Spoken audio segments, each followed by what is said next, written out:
हे कमल नयन, मैं बहुत देर से दूर खड़ी आपको निहार रही थी। क्षमा कीजिए महादेवी, मुझे आपके आने का आभास ही नहीं हुआ। जब आप सृष्टि की चिंता में लीन होते हैं तो सदा आपकी यही दशा होती है। जिसको सारे जग की चिंता हो उसको इतना अवकाश ही कहां। नहीं महादेवी, ये बात नहीं है।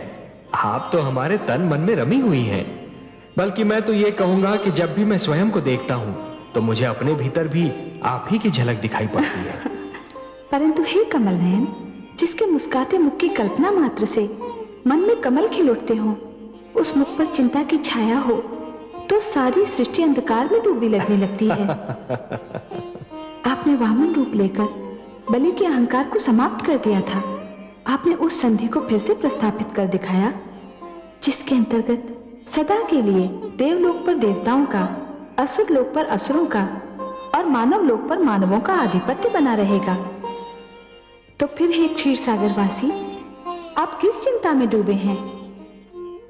हे महादेवी, यदि क्षितिज पर प्रकाश और अंधकार एक दूसरे से मिल रहे हो, परंतु यह जान नहीं पड़ रहा हो कि प्रकाश अंधकार में खोया जा रहा है या अंधकार प्रकाश को निगल रहा है, यदि विष और अमृत की धाराएं आपस में टकरा रही हो, परंतु यह नहीं जान पड़ रहा हो कि विष अमृत पर प्रभाव डाल रहा है या अमृत विष पर, यदि मीठे और खारे जल की धाराएं आपस में जूझ रही हो, परंतु यह ज्ञात नहीं हो रहा हो कि मीठा पानी खारा हुआ जा रहा है या खारे पानी में मिठास आ रही है, तो चिंता तो अवश्य होगी।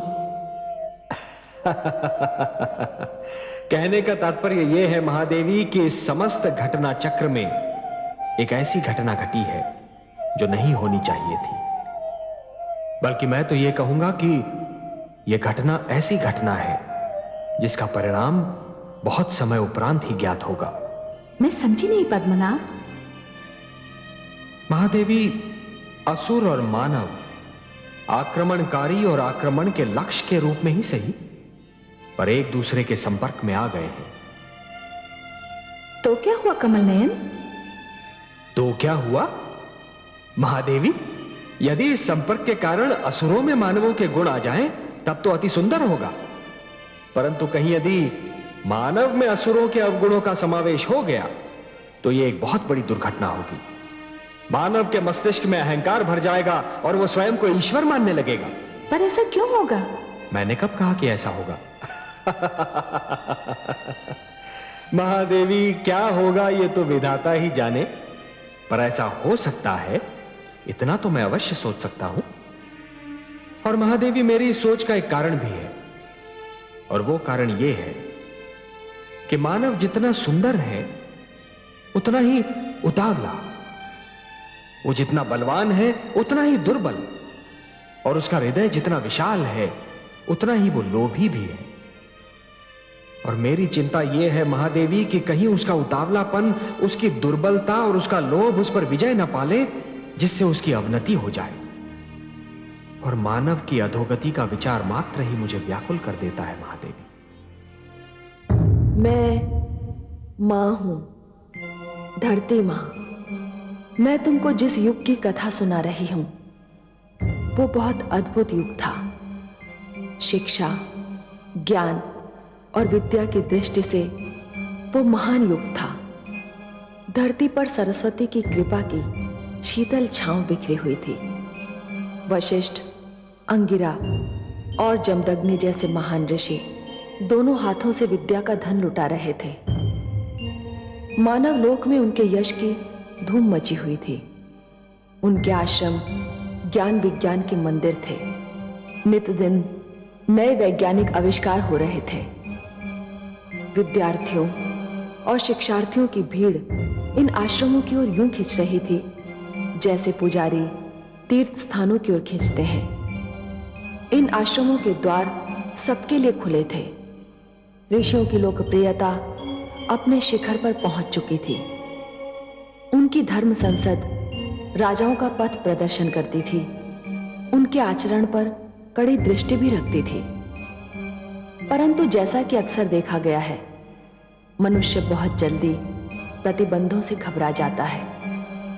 धर्म संसद की कड़ी दृष्टि कुछ राजाओं को अखरने लगी। वे ऋषियों को अपना प्रतिद्वंदी समझने लगे। धर्म संसद के रूप में ऋषियों की शक्ति से उन्हें भय लगने लगा। वे घुटन महसूस करने लगे और ऋषियों की शक्ति को ललकारने के लिए उतावले हो उठे। ऐसे राजाओं की अगुवाई कर रहा था महेशमती नरेश राजा सहस्रार्जुन। राजपुरोहित, आप हमारी दी हुई सुविधाओं का अनुचित लाभ उठा रहे हैं। हमें अखेट पर जाने से रोकने का आपको साहस कैसे हुआ?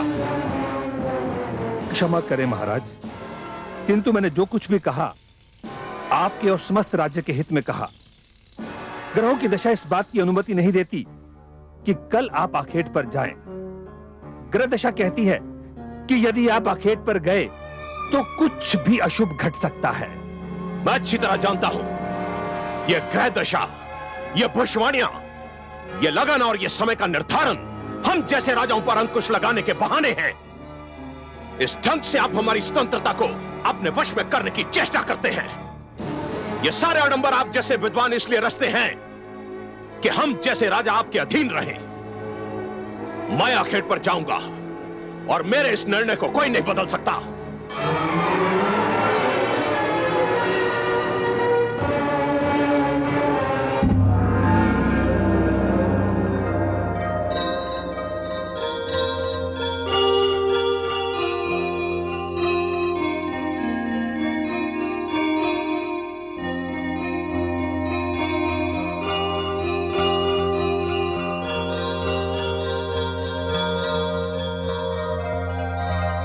महारानी की जय हो।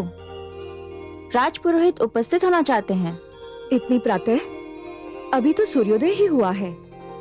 वे कहते हैं कि आपसे मिलना अत्यंत आवश्यक है। ठीक है, उन्हें बिठाओ, मैं अभी आती हूँ। जी महारानी।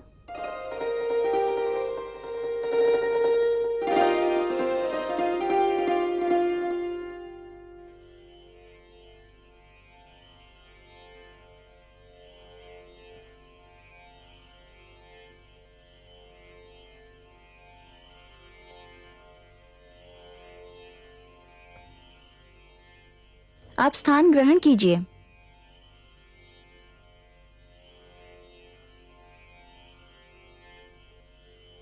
प्रणाम महारानी। प्रणाम। इतने सवेरे कष्ट देने के लिए क्षमा चाहता हूं महारानी। दासी कह रही थी कि कोई अत्यंत आवश्यक कार्य है आपको। हाँ महारानी। तो फिर कहिए। महाराज सहस्रार्जुन आज आखेट पर जा रहे हैं। ये तो कोई नई बात नहीं है राजपुरोहित जी, और ना ही मैं इसे इतनी आवश्यक सूचना समझती हूँ जिसके लिए सूर्योदय होते ही किसी को कष्ट दिया जाए। कष्ट देने के लिए एक बार फिर क्षमा चाहता हूं महारानी, किंतु अति आवश्यक कार्य यह बताना था कि महाराज का आज आखेट पर जाना उचित नहीं। क्यों? क्योंकि ग्रहों की दशा उत्तम नहीं है। ये बात आपने महाराज सहस्रार्जुन को नहीं बताई? बताई थी, किंतु किंतु क्या? किंतु उन्होंने मेरी बात सुनी अनसुनी कर दी। मैं तो उन्हें रोकने में असमर्थ रहा, किंतु जनहित ने मुझे विवश कर दिया कि भोर होते ही मैं आपको कष्ट दूं और आपसे निवेदन करूं कि आप उन्हें आखेट पर जाने से रोकें। यदि वो आज आखेट पर चले गए तो कुछ न कुछ अनर्थ होकर रहेगा।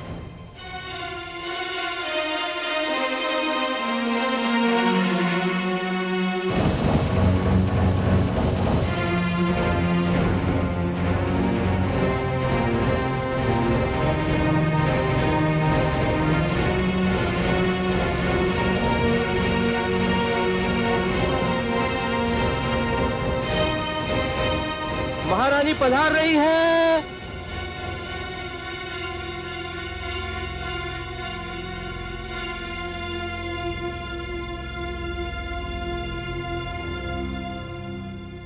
आपने यहां आने का कष्ट क्यों किया महारानी? हम अखेट पर जाते तो आपसे मिलकर ही जाते। मुझे इसलिए आना पड़ा महाराज कि मैं नहीं चाहती कि आज आप आखेट पर जाएं। क्यों? समझ गए। हमारे राजपुरोहित तो हमें वश में कर नहीं सके, इसलिए हमें वश में करने के लिए उन्होंने आपका आश्रय लिया। राजपुरोहित का कहना है कि आज ग्रह दशा उत्तम नहीं है। आप भी किन की बातों में आ गई महारानी? इन राजपुरोहितों ने अपनी महत्ता जताने के लिए ये सब आडंबर रच रखे हैं। ग्रह दशा, शुभ घड़ी, उत्तम लग्न, ना ही इन बातों की कोई महत्ता है और ना ही इन ढोंगियों की। ठीक है, तो इसे मेरी ही विनती जानकर मान लीजिए और आखिर पर मत जाइए। आप अच्छी तरह जानती हैं महारानी कि मैं आपकी बात कभी नहीं टालता, परंतु मुझे खेद है कि मुझे आपकी बात टालनी पड़ रही है। जिन अतिथियों को मैंने निमंत्रण दिया है वो क्या सोचेंगे? और अब तो मुझे यह सिद्ध करने के लिए जाना होगा कि यह केवल ढोंग है। राजपुरोहित जैसे व्यक्तियों की बातों में ना कोई तर्क है और ना ही कुछ सत्य है।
कौन है तू बालक?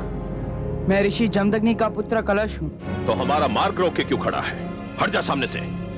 मैंने आपका मार्ग नहीं रोका, आप मेरे मार्ग पर आ गए हैं। देखते नहीं इस पद पर हमारा आश्रम है। क्षमा कीजिएगा, अभी तक मुझे आपका परिचय नहीं मिला। क्या तुमने हमें नहीं पहचाना? पहचान लिया होता तो आपको परिचय देने का कष्ट क्यों देता? ऋषि पुत्र हो ना, इसीलिए अपनी सीमाओं का उल्लंघन करते तुम्हें भय नहीं लगता। मैं तुम्हें छोटा बालक समझकर क्षमा करता हूं। हम महेशमती नरेश महाराज सहस्त्रार्जुन हैं। प्रणाम महाराज, बड़ी प्रसन्नता हुई आपके दर्शन करके और आपका नाम जानकर। सुना है तुम्हारे पिता के आश्रम में बड़े सुंदर मृग समूह हैं। आपने ठीक सुना है महाराज। हम उनके आखेट के लिए यहाँ आए हैं। आप यहीं ठहरिए, मैं पिताश्री से पूछ कर आता हूँ क्या आप अंदर आ सकते हैं या नहीं। रुक जाओ पुत्र। इससे पहले कि तुम्हारे मुख से महाराज सहस्त्रार्जुन के लिए कोई शाप या अपशब्द निकले, मैं इनसे कुछ पूछना चाहता हूं। महाराज, आपने मेरे पुत्र पर प्रहार क्यों किया? उसे यह जताने के लिए कि राजा से प्रश्न नहीं किया जाता, राजा का मार्ग नहीं रोका जाता। इसका यह साहस कि हमसे कहे कि हम आश्रम में तभी जा सकते हैं जब आप इसकी अनुमति दें। क्या शिष्टाचार यह नहीं कहता महाराज कि किसी के घर में प्रवेश करने से पहले उसकी अनुमति ली जाए? घर? जिस धरती पर यह घर बना है वो धरती हमारी है, यह पूरी धरती हमारी है। इसलिए इस धरती पर जो भी वस्तु बनी है वो हमारी है। मानव तो धरती का क्षणिक स्वामी होता है महाराज, क्षणिक स्वामी। धरती का प्रथम और अंतिम स्वामी ईश्वरी है। आपसे पहले भी इस धरती के स्वामी कई आए और आकर चले गए, और आपके उपरांत भी कई आकर चले जाएंगे। क्या हुआ स्वामी? क्या हुआ स्वामी? अपने पुत्र को देखो। पुत्र? पुत्र तुम्हें घायल किसने किया? महाराज सहस्र अर्जुन, मेरी प्रार्थना है कि आप यहां से लौट जाएं। और यदि मैं आपकी विनती अस्वीकार कर दूं तो फिर जो कुछ भी होगा उसका उत्तरदायित्व मुझ पर नहीं होगा। देखिए ऋषिवर, मैं यहां खेड करने आया हूं और आखेट करके ही जाऊंगा। आप में इतना साहस, इतना बल नहीं कि आप मेरा मार्ग रोक सके। अन्याय को रोकने के लिए शारीरिक बल और शक्ति की आवश्यकता नहीं होती महाराज, उसे नैतिक शक्ति से भी रोका जा सकता है, और मैं इसी साधन से आपका मार्ग भी रोक लूंगा। शिष्यों, धरती पर लेट जाओ।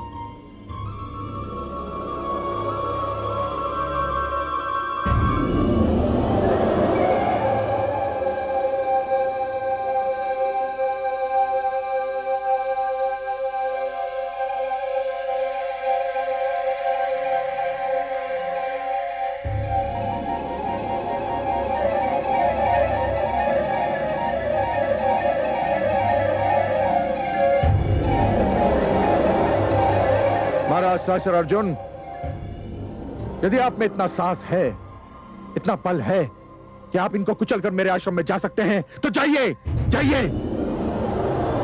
अन्यथा लौट जाइए महाराज, लौट जाइए।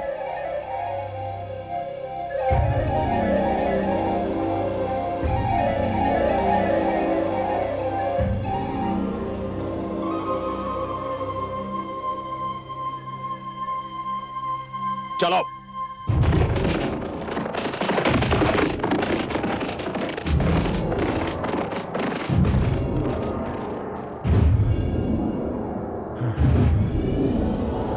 उठ जाओ शिष्यों।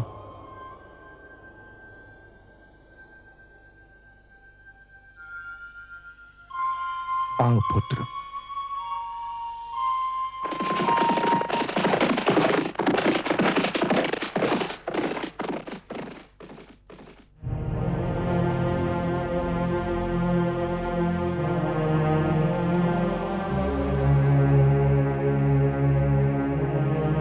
महादेवी, आप मुझे मेरी चिंता का कारण पूछ रही थी ना? यही है मेरी चिंता का कारण। इसी क्षण की शंका मेरे मन में रह रहकर उभर रही थी। देखा आपने? देखा? असुरों और मानव का क्षणिक संपर्क अपना रंग दिखा रहा है।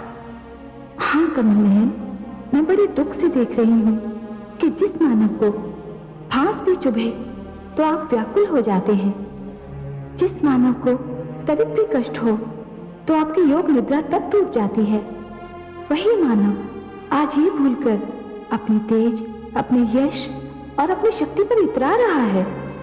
परंतु ये तेज उसे किसने दिया? उसका ये यश किसका दिया हुआ उपहार है? उसकी शक्ति किसकी कृपा का दान है?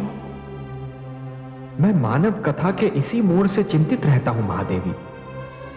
मानव जब इतना दुर्बल हो जाता है कि हर दुर्बलता उस पर विजय प्राप्त कर लेती है, तो वो अहंकार का आधिपत्य स्वीकार कर लेता है।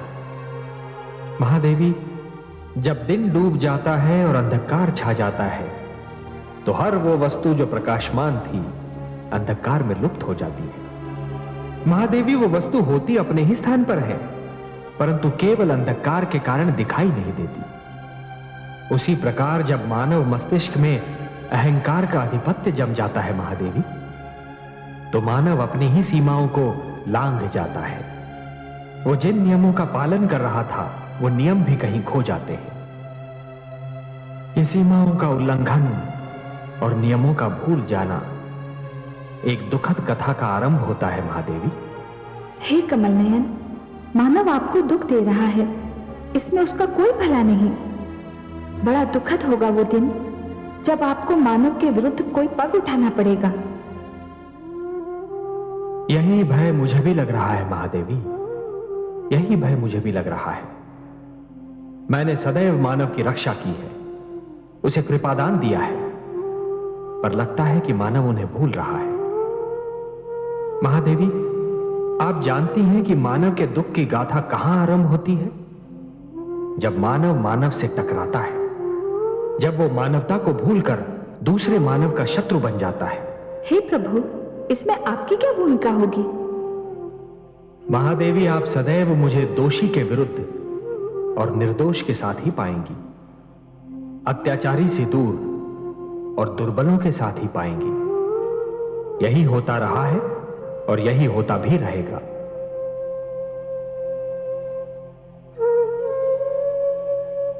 ऋषिवर, अब आपको कुछ भी कहने की आवश्यकता नहीं है। हम सभी ऋषिगण को इस दुखद घटना की सूचना मिल चुकी है। महाराज सहस्त्रार्जुन ने जो किया वो अत्यंत दुर्भाग्यपूर्ण है और ये किसी राजा को शोभा नहीं देता। सहस्त्रार्जुन को इसका दंड मिलना ही चाहिए। ऋषिगण, मैं इस घटना को मात्र एक घटना मानने के लिए तत्पर नहीं हूं। मुझे इस घटना में एक नई प्रवृत्ति का सूत्रपात दिखाई दे रहा है। हे ऋषिवर, हम आपके कथन में छुपे संकेत का भेद जानने में असमर्थ हैं। कृपया हमें स्पष्ट करें कि यह किस प्रवृत्ति का सूत्रपात है। मैं बहुत समय से देख रहा हूं कि कुछ राजा और सम्राटगण हम ऋषियों के अस्तित्व को अपने लिए एक चुनौती मानने लगे हैं। वे हमारे परामर्श को हस्तक्षेप, हमारे उपदेश को अपने ऊपर अंकुश और हमारे द्वारा दिए गए मार्गदर्शन को अपनी स्वतंत्रता का हनन समझने लगे हैं। उन्हें यह भ्रम हो गया है कि आश्रम राज शक्ति के समानांतर एक शक्ति बनती जा रही है। वे मानने लगे हैं कि आश्रम राजनीति का केंद्र बन गए हैं। महाराज सहस्रार्जुन द्वारा ऋषि जमदग्नि के पुत्र कलश पर यह निर्मम प्रहार इस बात का संकेत है कि राजागण आश्रम संस्था पर प्रहार करने के लिए उतावले हो रहे हैं। परंतु हमने तो राजशक्ति को कभी चुनौती दी ही नहीं ऋषिवर। समस्त संसार जानता है कि हमारे आश्रम शिक्षा और विज्ञान के केंद्र हैं, राजनीति के केंद्र नहीं। हमारे आश्रम ने संसार को विद्वान और वैज्ञानिक दिए हैं, राजनीतिज्ञ नहीं। ऐसा संसार जानता है, ऐसा हम समझते हैं, किंतु राजाओं को यही भ्रम है कि हम उन्हें ललकार रहे हैं। तो क्या इसका अर्थ यह हुआ ऋषिवर कि हम महाराज सहस्त्रार्जुन के अत्याचार को यूं ही चुपचाप सहन कर लें, पी लें? कदापि नहीं। आपके पुत्र पर प्रहार समस्त धर्म संसद के आदर और सम्मान पर प्रहार के समान है। आपका कथन उचित है। महाराज सहस्त्रार्जुन को सप्तऋषि सभा के समक्ष प्रस्तुत होकर अपने दुष्कर्म का उत्तरदायित्व लेना होगा। महाराज सहस्त्रार्जुन तक यह संदेश पहुंचा दें कि कल वे सप्तऋषि सभा के समक्ष उपस्थित हों। जो आज्ञा ऋषिवर।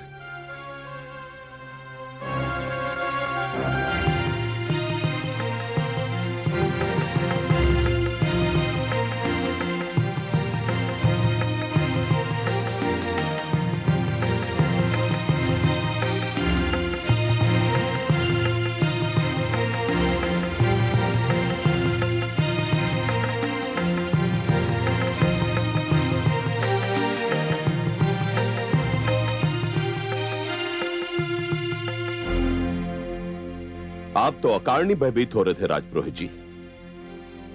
ग्रह दशा का अनुमान लगाने में अवश्य कोई त्रुटि रह गई होगी।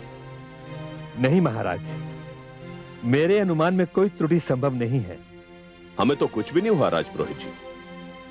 जिस प्रकार सुकुशल हम अखेट पर गए थे, उसी प्रकार सुकुशल हम अखेट से लौट भी आए हैं। क्षमा करें महाराज, किंतु दुर्घटनाएं अपने आने की सूचना नहीं देती। जब वो अचानक सामने आ जाती हैं, तभी उनके अस्तित्व का ज्ञान होता है। यह जानना बहुत कठिन है महाराज कि विदा होने वाले पल के स्थान पर जो नया पल आएगा, वो जीवन में क्या संदेश लेकर आएगा। मैंने जो कुछ भी कहा था, उसका स्रोत एक विज्ञान है, इसलिए उसका परिहास करना उचित नहीं है महाराज।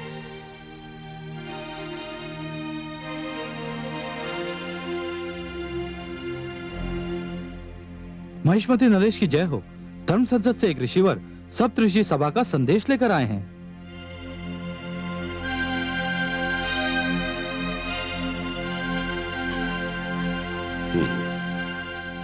संदेशवाहक को आदर सहित उपस्थित किया जाए। जो आज्ञा महाराज।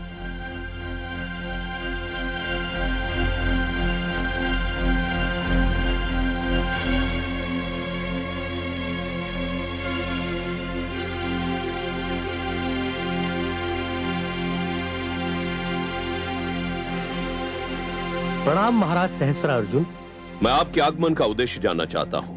मैं धर्म संसद की ओर से आपके लिए संदेश लाया हूं। संदेश सुनाया जाए। धर्म संसद ने इच्छा प्रकट की है कि महेशमती नरेश कल प्रातः उसके समक्ष उपस्थित हो। इस इच्छा का कारण भी बताया जाए। क्षमा राजन, कारण के विषय में मैं कुछ भी कहने में असमर्थ हूं।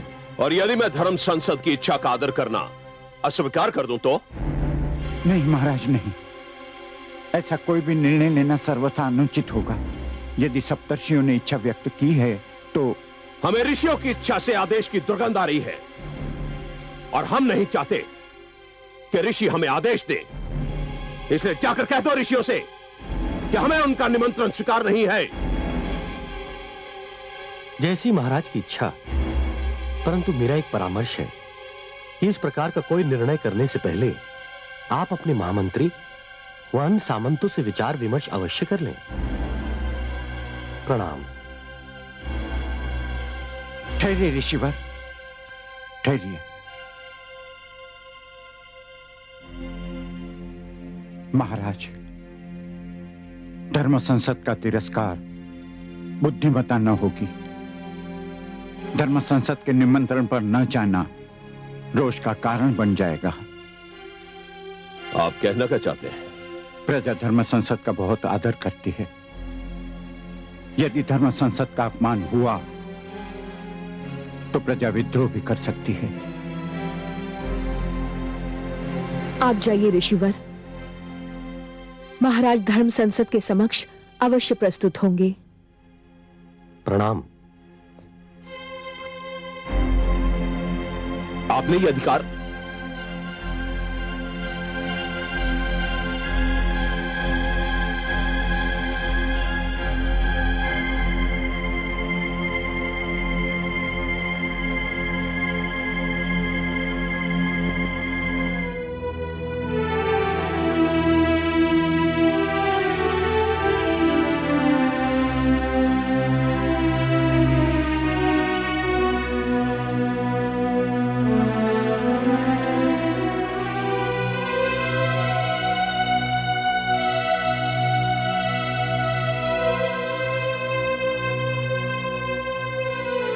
आपके नेत्रों के संकेत ने हमारे होंठ सी दिए थे महारानी, इसलिए हम कुछ कह नहीं सके। परंतु हमारी ओर से धर्म संसद का निमंत्रण स्वीकार करना हमें अच्छा नहीं लगा। क्षमा करें स्वामी, परंतु उस समय आप आवेश में थे और आवेश में लिए जाने वाले निर्णय बहुधा हानिकारक सिद्ध होते हैं। हम राजा हैं महारानी, और इस धरती के बहुत बड़े क्षेत्र के स्वामी हैं। इस क्षेत्र पर हमारा आधिपत्य है, हमारा राज्य है। इस क्षेत्र में रहने वाले समस्त प्राणी हमारे आदेश का पालन करते हैं। ऋषि भी इसी क्षेत्र के वासी हैं, उन्हें भी हमारे आदेश का पालन करना चाहिए। हम उनके आदेश का पालन क्यों करें? स्वामी, ये सत्य है कि ऋषिगण भी इसी क्षेत्र के वासी हैं, परंतु ये भी सत्य है कि हम जिस जीवन प्रणाली को मानते हैं उसमें ऋषियों का एक विशेष स्थान है। ऋषियों को यह स्थान हमारी उदारता के कारण मिला है महारानी। परंतु मिला तो है। इसका अर्थ यह तो नहीं कि वो हमसे टकराने लगे, हम पर आदेश चलाने लगे। नहीं महारानी, ऋषि अपने आप को आवश्यकता से अधिक शक्तिशाली समझने लगे हैं। इनकी शक्ति पर अंकुश लगाना होगा। मेरे विचार में यह अनुचित होगा। क्यों अनुचित होगा? हे राजन, वे हमसे दूर अपने संसार में मग्न हैं। शिक्षा दान करके समाज की सेवा कर रहे हैं, समाज को अच्छे नागरिक दे रहे हैं, लोभी नहीं है। वे धन और सत्ता नहीं चाहते। सत्ता नहीं चाहते, परंतु सत्ताधारियों को नीचा अवश्य दिखाना चाहते हैं। बार बार इस बात को जताना चाहते हैं कि राजा के पास शारीरिक बल है, इसलिए उसका मान कम है। ऋषियों के पास बुद्धि बल है, इसलिए उनकी श्रेणी ऊंची है। और धन, महारानी आप जानती हैं आश्रमों में कितना धन है? उनके पास राजकोष से अधिक धन है महारानी। ये धन तो उनको धनाढ्य शिष्यों ने दिया है। वे तो शिक्षा के लिए शुल्क भी नहीं लेते।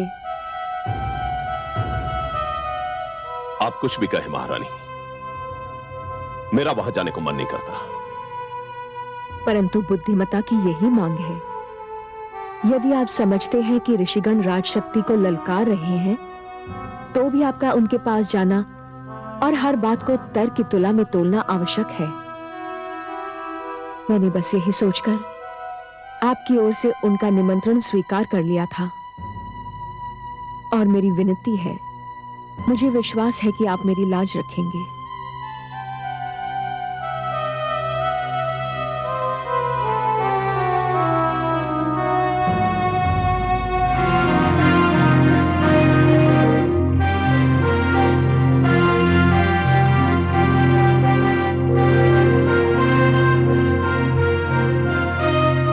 महाराज सहस्रार्जुन, क्या आपको अपने ऊपर लगे आरोप का ज्ञान है? ज्ञान है, पर मैं उसे आरोप नहीं मानता।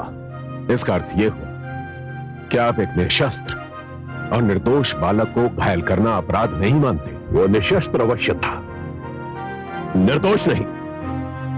उसने एक राजा का मार्ग रोकने का साहस किया। ये सत्य नहीं है, ये सत्य नहीं है ऋषिवर। मेरे पुत्र कलश ने तो केवल इतना ही कहना चाहा था कि मेरी अनुमति के बिना आश्रम में प्रवेश नहीं करना चाहिए। और वो ये बात भुला बैठा था कि जिस धरती पर यह आश्रम है, वो धरती हमारी है।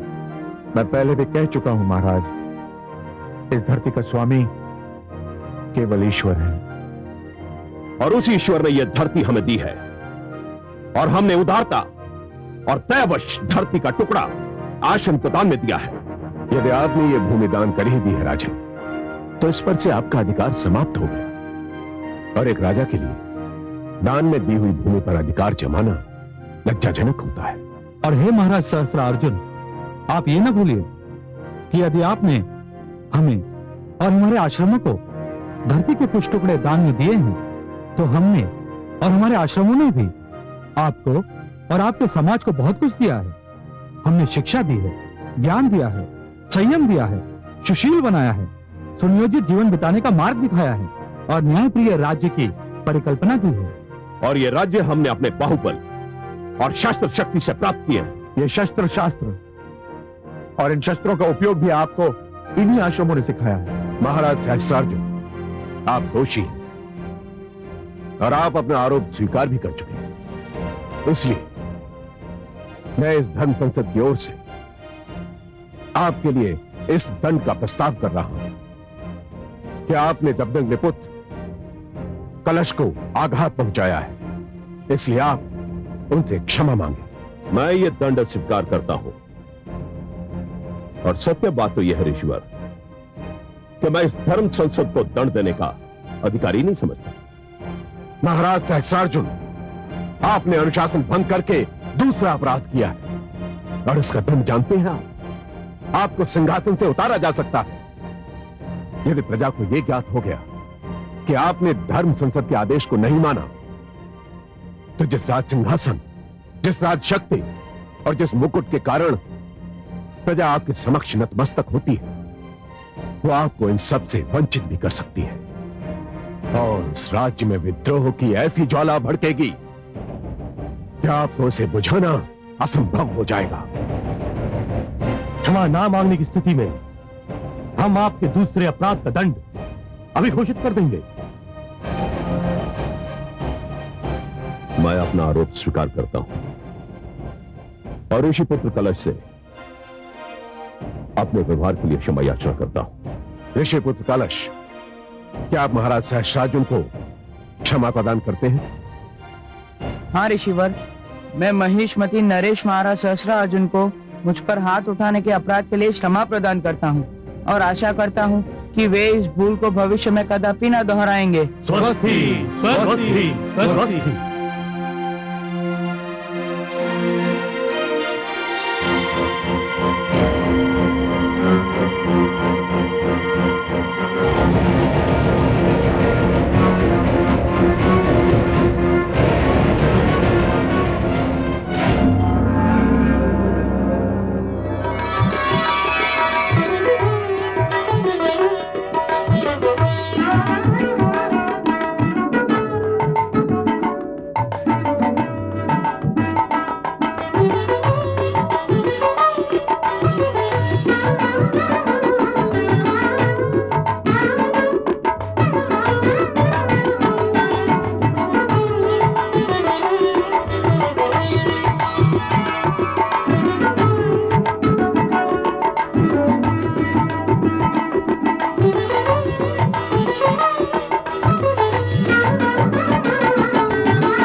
हे महाराजाओं, मैं अपने राजभवन में आप सबका स्वागत करता हूं।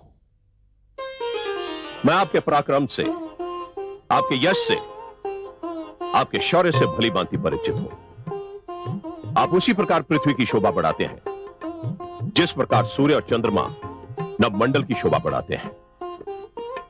मैं आपके बल को, आपके तेज को बारंबार प्रणाम करता हूं।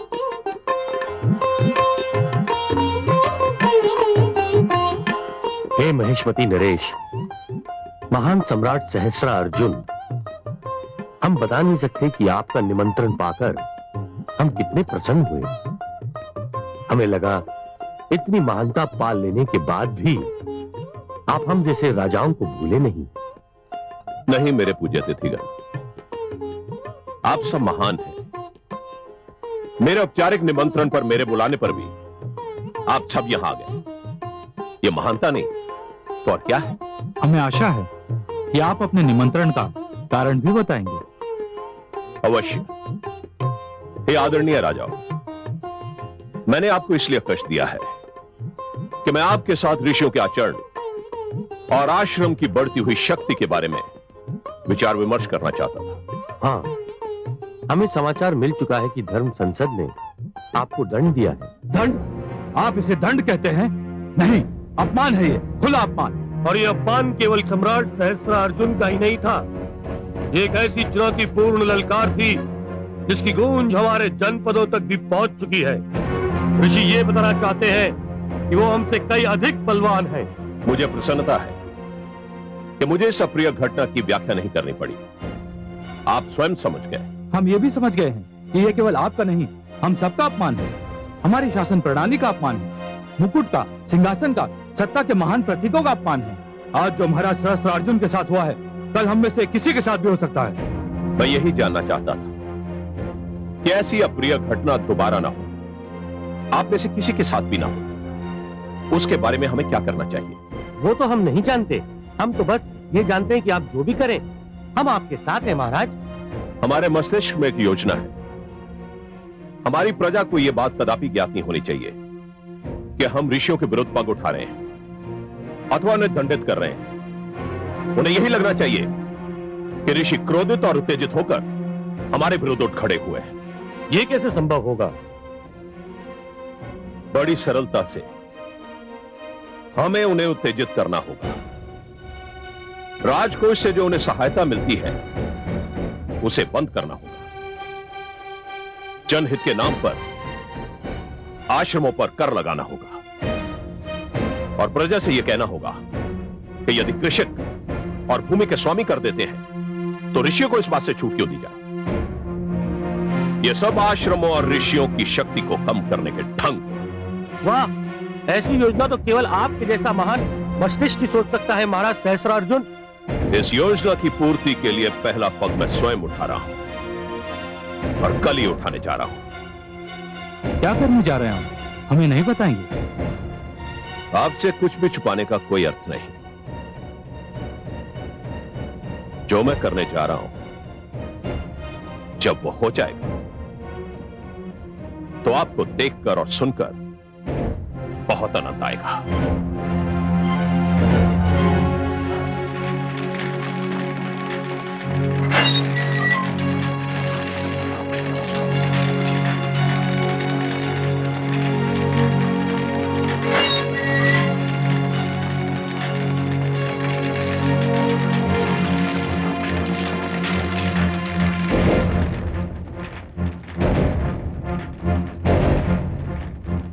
मैंने तुमको कितना रोका कि सुनार अभी जाग रहा होगा, उसके घर में मत घुसो, लेकिन तुम लोग नहीं माने। अंततः हम पकड़े गए ना। मुझे क्या पता था कि हमारे गिरोह की दशा उत्तम नहीं है। पता नहीं अब हमारा क्या होगा। अरे होगा क्या? महाराज सहस्रा अर्जुन के राज्य में न्याय की आस करना ही समय नष्ट करना है। उनके राज्य में चोरी करना पाप नहीं, पकड़ा जाना पाप है। खोलो। चलो, महाराज ने तुम्हें बुलाया है। इस समय अर्धरात्रि को? हाँ, अभी इसी क्षण। लगता है मारे गए। दंड तो प्रातः काल भी दिया जा सकता है, रात्रि तो कट जाने दीजिए। चलते हो या मारते मारते ले चलूं? चलते हैं भाई। जो भाग्य में लिखा है वो तो होना ही है।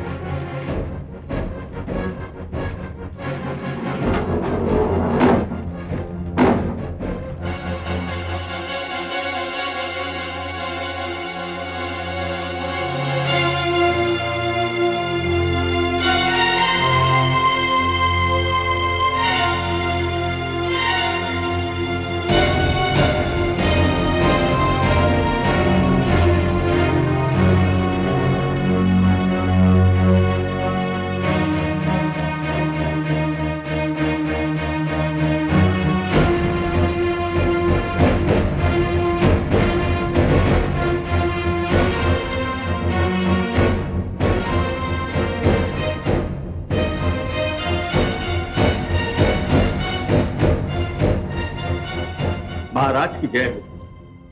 अभियुक्त उपस्थित है महाराज। तुम जा सकते हो।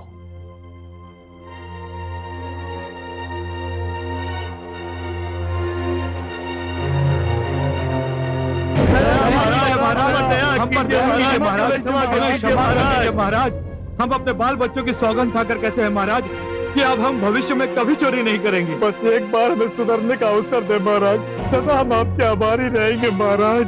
यदि चोरी के आरोप में हमारे हाथ काटे न जाए तो हम इन हाथों से जीवन भर मंदिरों की सीढ़ियां स्वच्छ करेंगे महाराज। तुम लोगों के हाथ नहीं काटे जाएंगे। तो क्या गले काटे जाएंगे महाराज? नहीं महाराज नहीं, हमने तो सिर्फ चोरी ही की है, किसी के प्राण तो नहीं लिए। इतना कठोर दंड हमें ना दे महाराज, हम पर दया कीजिए। संभव है कि तुम लोगों के गले भी ना काटे जाएं। तो फिर क्षमादान भी दिया जा सकता है। क्षमादान? महाराज, कहीं मैं सोते में सपना तो नहीं देख रहा हूँ? नहीं, तुम सपना नहीं देख रहे, बल्कि यह सत्य है कि तुम लोगों को क्षमा भी किया जा सकता है। हो सकता है कि तुम लोगों को पुरस्कार देकर राज्य की सीमा से बाहर जाने की अनुमति भी मिल जाए, लेकिन यह तभी संभव है यदि तुम मेरा कहा मान लो, मेरे आदेश का पालन करो। महाराज, हम तो जन्म से आपके सेवक हैं, आपके दास हैं महाराज। आपके आदेश का पालन करना तो हमारा धर्म है महाराज। आप तो केवल आज्ञा दीजिए महाराज। तुम्हें एक स्थान से गौएं चुराना है। महाराज, चोरी करना तो हमारा जन्मजात व्यवसाय है, इसलिए तो भगवान ने हमें इस धरती पर भेजा है। परंतु वो स्थान है कहाँ? वो स्थान एक ऋषि का आश्रम है। ऋषि का आश्रम? हाँ, तुम्हें ऋषि जमदग्नि के आश्रम से उनकी गौएं चुराना है। तुम उन गौओं को चुराकर उन्हें कहीं भी बेच सकते हो और उस धन को हमारी तरफ से पुरस्कार समझ लेते हो। क्षमा करें महाराज, हम लोग तो केवल चोर हैं और चोरी के अतिरिक्त हमें कुछ आता भी नहीं। परंतु ऋषि आश्रम तो एक पवित्र स्थान है, जहां पर ऋषिगण हमारे ही बाल बच्चों को शिक्षा दीक्षा प्रदान करते हैं महाराज। ऐसे पवित्र स्थान पर चोरी करने में हमें अत्यंत पीड़ा होगी महाराज। तो मुझे तुम तीनों को मृत्युदंड देने में किसी प्रकार की पीड़ा नहीं होगी। कारागार अधिकारी,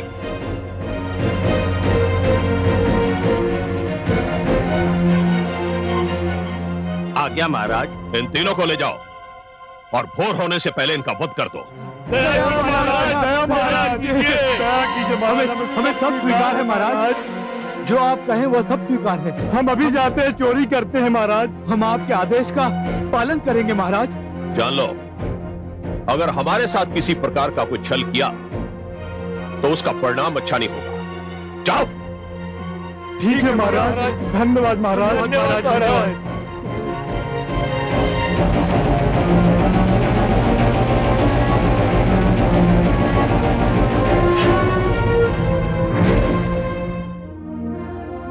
देखिए महादेव, देखिए, इसी प्रकार आरंभ होता है राजनीति और अपराध का गठजोड़। शासक अपने प्रतिद्वंदियों को नीचा दिखाने के लिए अपराधियों से सहायता लेने लगते हैं और फिर हो जाता है राजनीति का अपराधीकरण।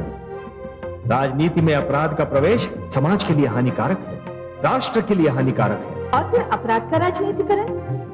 दया आ रही है मुझे सहस्त्रार्जुन पर। इतना शक्तिशाली और बलवान सम्राट होते हुए भी अपनी महत्वाकांक्षा के कारण आज चोरों का आश्रय लेने पर विवश हो गया है। कमल नयन, मुझे सहस्त्रार्जुन राजा नहीं भिखारी लगने लगा है। अपने अपमान के प्रतिशोध के लिए चोरों और लुटेरों से सहायता मांग रहा है। इससे अच्छे तो वो अपराधी हैं जो आश्रम के विरुद्ध कुछ करने के लिए झिझके थे। उनकी अंतरात्मा ने उन्हें पल भर के लिए रोका था और आज भी वो जो करने जा रहे हैं वो केवल मृत्यु के भय से। इतना भयभीत है सहस्त्रार्जुन आश्रमों के अस्तित्व से। हाँ महादेवी, वो वास्तव में भयभीत है और इसीलिए अत्याचारी भी है, क्योंकि अत्याचार भी भय का ही तो एक रूप होता है महादेवी। अत्याचारी वही होता है जो भीतर से भयभीत होता है, जो भीतर से स्वयं को असुरक्षित पाता है। पर क्यों? ऋषियों ने ऐसा क्या कर दिया है? महादेवी, जिस प्रकार एक मदोन्मत्त गज अपनी पीठ पर बैठे हुए महावत और उसके अंकुश को शरीर से झटक कर फेंक देना चाहता है, उसी प्रकार सत्ता की मदिरा में चूर सत्ताधारी स्वयं पर कोई रोक, कोई विरोध सहन ही नहीं कर पाता। और इसीलिए तो ऋषिगण और उनकी धर्म संसद बनाई गई थी कि राजा जनहित के विरुद्ध कुछ ना करे, अपनी शक्ति और सत्ता का अनुचित प्रयोग ना करे, कभी अपना संयम न खोए।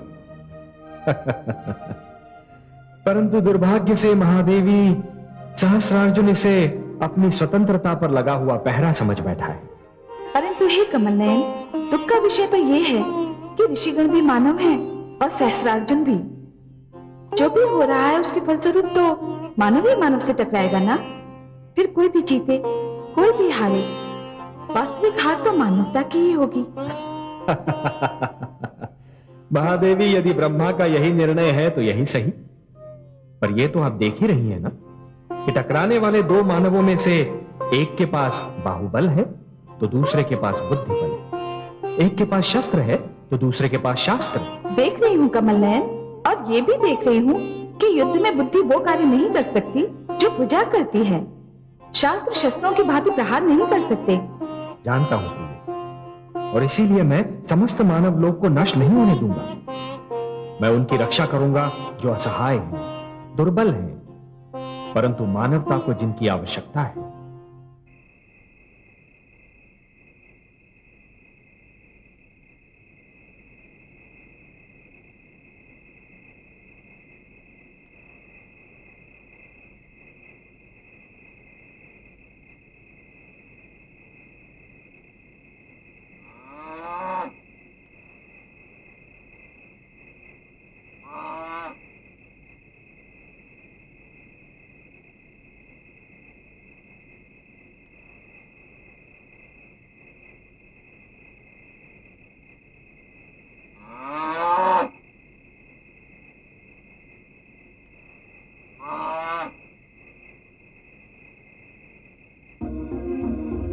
हमें क्षमा कर दीजिएगा ऋषिवर, हम विवश थे।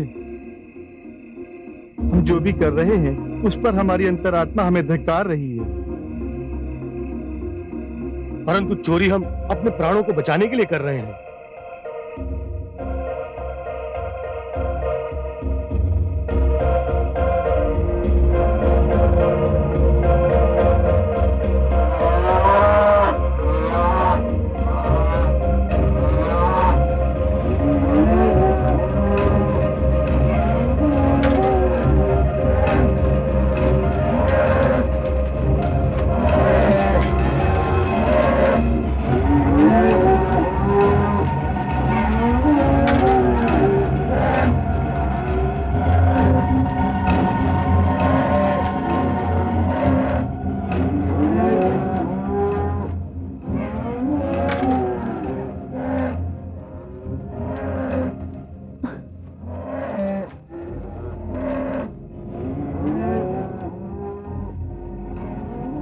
स्वामी, स्वामी,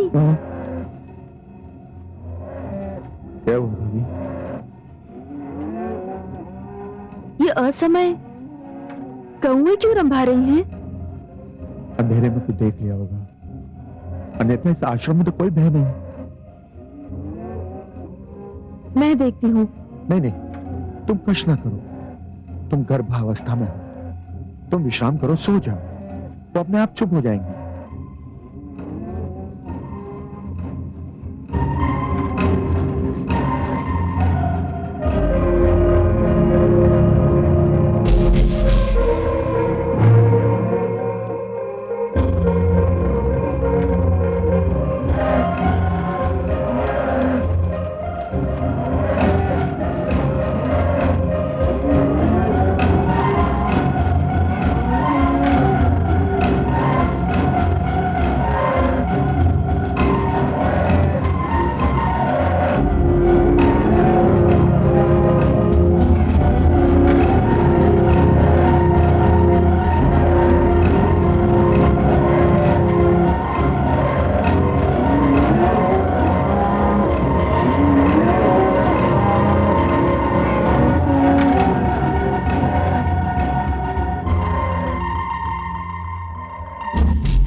महाराज की जय हो। अभियान पूरा हुआ महाराज।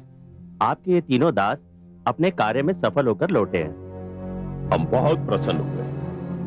अब इन तीनों के लिए आदेश क्या है? इन तीनों ने बहुत भला कार्य किया है, हमारे आदेश का पालन किया है, और हम नहीं चाहते कि इस कार्य की भनक किसी को भी मिले। हम चाहते हैं कि ये भेद कभी न खुले कि यह कार्य किसने किया। हम नहीं चाहते कि यह रहस्य कभी भी प्रकट हो कि यह कार्य किसने करवाया है।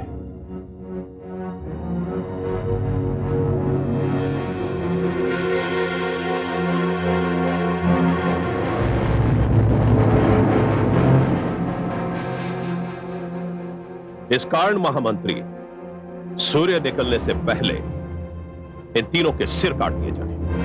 क्या? नहीं महाराज, आपने तो कहा था कि हमें पुरस्कार दिया जाएगा। तुम्हारा यही पुरस्कार है। नहीं महाराज, नहीं। ये आप क्या कह रहे हैं महाराज? ये तो अन्याय है, अन्याय है। हमारी आज्ञा का पालन हो। सैनिकों, यह विश्वासघात है। महाराज, आपने झूठ बोला। राजा नहीं तो सुराज है, हत्यारा है। मेरा सर्वनाश हो जाएगा।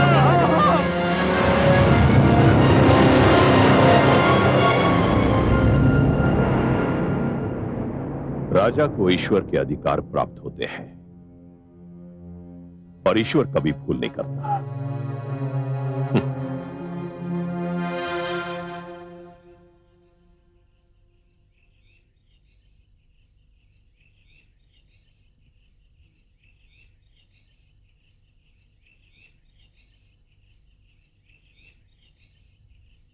अरे, सारी गौएं कहां गई? मैंने तो उन्हें अपने हाथों से घुटों से बांधा था। कहीं चोर तो नहीं लगे सारी गौओं को हक कर। गुरुदेव को चल के सूचना देते हैं। चलो चलो।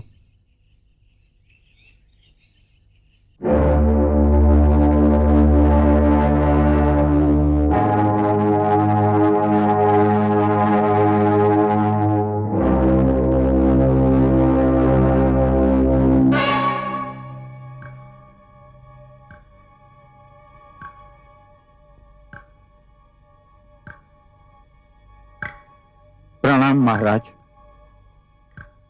कहिए महामंत्री जी, जमदग्नि आश्रम में रात की घटना की क्या प्रतिक्रिया हुई है? सर्वथा वैसी ही जैसी हमने आशा की थी।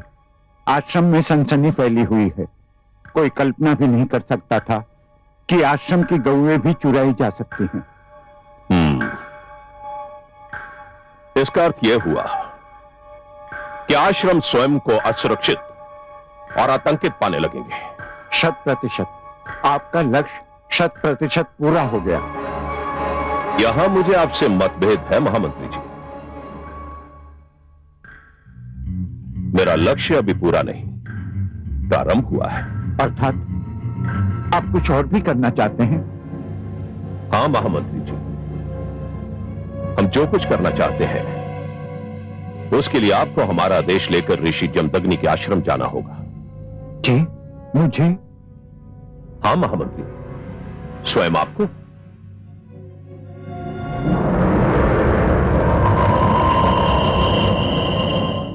मुझे तो अर्धरात्रि को ही गौओं के रंभाने से संदेह हो गया था कि कोई ना कोई संकट अवश्य है। किंतु देवी, ये कोई सोच भी नहीं सकता था कि कोई गौओं की चोरी करेगा। अरे निकृष्ट अपराधी भी इतना घृणित कार्य नहीं कर सकता। सत्य पूछिए तो मुझे गौओं की चोरी का इतना दुख नहीं है। मुझे तो विद्यार्थियों के आहार की चिंता है। जिसने भी ये अनैतिक कार्य किया है उसने शिशुओं के मुख से उनका भोजन छीना है। यदि विद्यार्थियों को दुग्ध आहार ना मिला तो उनके स्वास्थ्य का क्या होगा? मैं सोचता हूं कि मैं स्वयं महाराज सहस्त्र अर्जुन के पास जाऊं। तो राजा है, देश में शांति और सुरक्षा व्यवस्था करना उनका धर्म है। उनके रहते हुए देश में लूटमार हो तो स्वयं उनके लिए लज्जा का विषय है। सिद्धांत रूप से तो आप सत्य कह रहे हैं, किंतु पुत्र कलश वाली घटना के उपरांत क्या उनका व्यवहार अब भी वैसा ही होगा जैसा पहले था? वो एक निजी समस्या थी देवी। राजा न्याय करते समय अपनी भावना से न्याय को प्रभावित नहीं होने देता। वो एक पिता और एक राजा के मध्य वाद विवाद का विषय था, परंतु ये तो व्यवस्था का विषय है। प्रजा का दुख, उसकी विपदा राजा नहीं सुनेगा तो और कौन सुनेगा? हमें नागरिक होने के नाते ये अधिकार प्राप्त है देवी कि हम महाराज से हानिपूर्ति की मांग कर सकते हैं। प्रणाम ऋषिवर। प्रणाम महामंत्री जी, आपका स्वागत है। पधारिए। बड़े उचित समय पर आए हैं। लगता है कि महाराज सहस्त्र अर्जुन को आश्रम में गौओं की चोरी की सूचना मिल चुकी है, तभी तो मैंने आपको भेजा है यहां। मुझे तो उन्होंने आपके लिए एक संदेश देकर भेजा है। मेरे लिए संदेश? क्या संदेश भेजा है महाराज ने?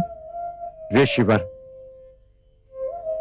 महाराज सहस्त्रार्जुन ने संदेश भेजा है कि उन्होंने राज्य की उन्नति के लिए कई योजनाओं की घोषणा की है।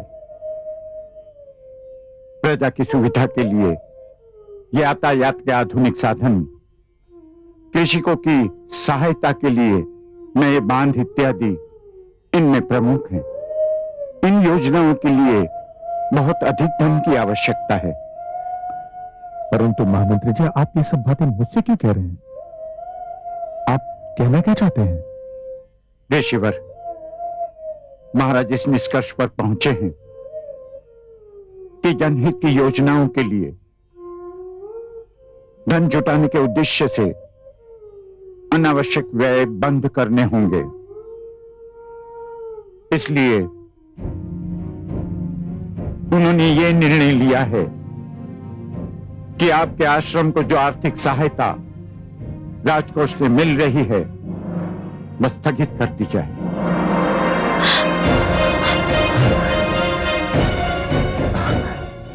क्षमा कीजिए महामंत्री महोदय, परंतु इस आश्रम में बालकों को शिक्षा दीक्षा दी जाती है, उन्हें विद्याएं सिखाई जाती हैं, उनके जीवन का निर्माण किया जाता है।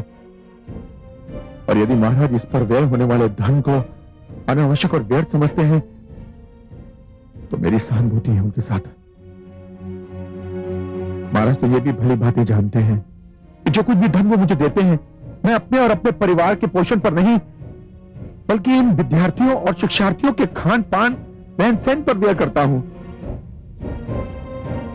महामंत्री जी, यदि ये सहायता रुक गई तो इन विद्यार्थियों का क्या होगा? अरे शिक्षा ही समाप्त हो गई तो यातायात के साधन और बांध क्या करेंगे?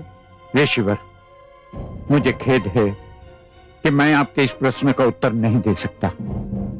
मेरा कर्तव्य था आपको महाराज का संदेश सुनाना, सो पूरा हुआ। अब मैं अनुमति चाहूंगा। प्रणाम। रुक जाइए महामंत्री जी, मेरी बात तो सुन लीजिए। नहीं गुरुदेव, जाने दीजिए महामंत्री जी को, मत रोकिए उन्हें। नहीं पुत्र, ये शेष विद्यार्थियों का प्रश्न है, उनके जीवन का प्रश्न है। जो इस आश्रम में रहते हैं उनका क्या होगा? इस आश्रम का क्या होगा? यह आश्रम इसी भव्यता से चलता रहेगा। परंतु कैसे पुत्र? इस आश्रम को चलाने के लिए धन की आवश्यकता है, और ये धन कहां से आएगा? धन हम लाएंगे गुरुदेव। तुम लाओगे? तुम कहां से लाओगे? हम नगर नगर जाकर दान मांगेंगे, द्वार द्वार पहुंचकर भिक्षा मांगेंगे गुरुदेव। तुम दान मांगोगे, भिक्षा मांगोगे? हाँ गुरुदेव, और इसमें दोष ही क्या है? जब स्वयं भगवान भिक्षा मांग सकते हैं तो हम क्यों नहीं मांग सकते गुरुदेव? भगवान ने मानवता के लिए भिक्षा मांगी थी, हम शिक्षा और विद्या के लिए भिक्षा क्यों नहीं मांग सकते गुरुदेव? पुत्र, सुन लिया महामंत्री जी, आप प्रस्थान कर सकते हैं और अपने महाराज से कहिएगा कि अब हमें उनके दान की कोई आवश्यकता नहीं। प्रणाम।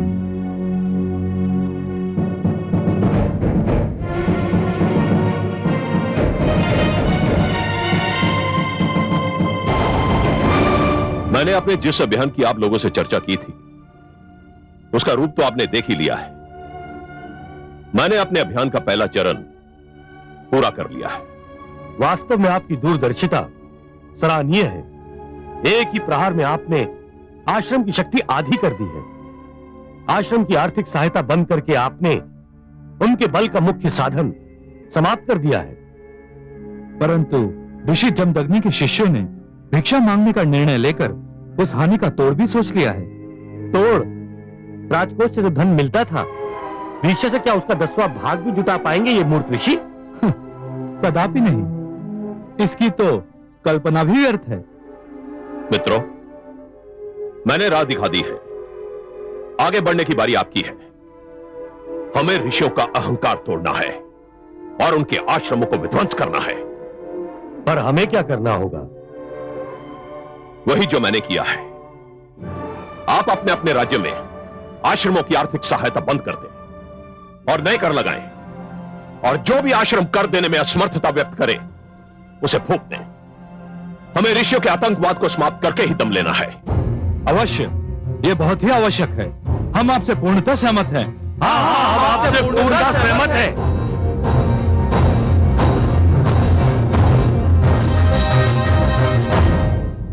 प्रणाम ऋषिगण।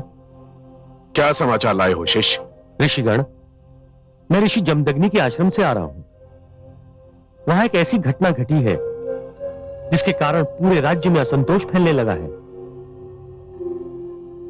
हमें पूर्व वृतांत सुनाओ शिष्य। ऋषिगण, गौओं की चोरी एक ऐसी घटना है जो आज तक नहीं घटी थी, किंतु जमदग्नि के आश्रम से 200 गौएं एक साथ चुरा ली गई हैं, और यह ज्ञात नहीं हो पा रहा है कि इस चोरी में किसका हाथ है।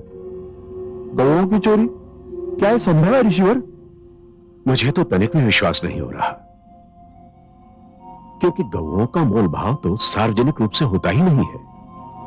इसलिए किसी का धन प्राप्ति के लिए गौओं को चुराना तो समझ में ही नहीं आता। और फिर यहां प्रश्न 1-2 गौओं का नहीं है जो यह समझा जा सके कि किसी ने निजी आवश्यकता की पूर्ति के लिए ऐसा किया होगा। यहां तो प्रश्न 200 गौओं का है। ठहरिए, मुझे देखने दीजिए। हरिओम।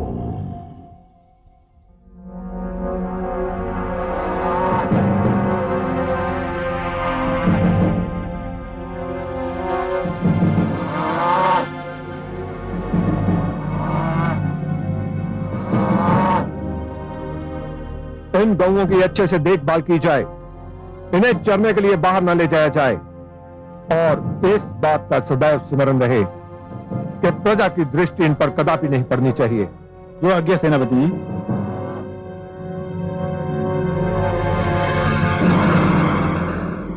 ये तो अनर्थ है, घोर अनर्थ। क्या हुआ ऋषिवर? यह गहरे संकट की घोषणा है। ऋषिगण, जैसा कि मैं पहले भी कह चुका हूं, कुछ राजा और नरेश गुरुकुल संस्था पर आक्रमण करने के लिए उतावले हो रहे हैं। मेरा संदेह उचित सिद्ध हुआ। आक्रमण आरंभ हो चुका है। हे ऋषिवर, हम विस्तार से सुनने के लिए व्याकुल हैं। ऋषि जमदग्नि के आश्रम से 200 गौओं की चोरी में राजा सहस्रार्जुन का हाथ है, और ये सारी गौएं उन्हीं के पास है। ये तो बहुत घृणित कार्य है ऋषिवर। हमें मौन नहीं रहना चाहिए। गुरु वशिष्ठ, आपके विचार से हमें क्या करना चाहिए? राजा सहस्रार्जुन ने ऋषि जमदग्नि से अपने अपमान का प्रतिशोध लिया है, और प्रतिशोध लेने की धुन में वे अपना राजधर्म भी भूल गए। हमें उनको राजधर्म पुनः स्मरण कराना है। इसलिए हे शिष्य, तुम पुनः उनके पास जाओ और भरे सभागृह में जाकर उनके इस कुकृत्य का भंडाफोड़ कर दो। उन्हें बताओ कि हमें ज्ञात है, हमें सब कुछ ज्ञात है। उनसे कहना कि एक राजा को चोरी करना या करवाना शोभा नहीं देता। उनसे यह भी कहना कि धर्म संसद ने गुरुकुल संस्था पर किए गए इस प्रहार को बहुत गंभीरता से लिया है, और भविष्य में ऐसा कुकृत्य नहीं होना चाहिए। और उन्हें ये चेतावनी देना शिष्य कि धर्म संसद को एक राजा को भी अपदस्थ करने का अधिकार है, उन्हें सिंहासन से उतारने का अधिकार है।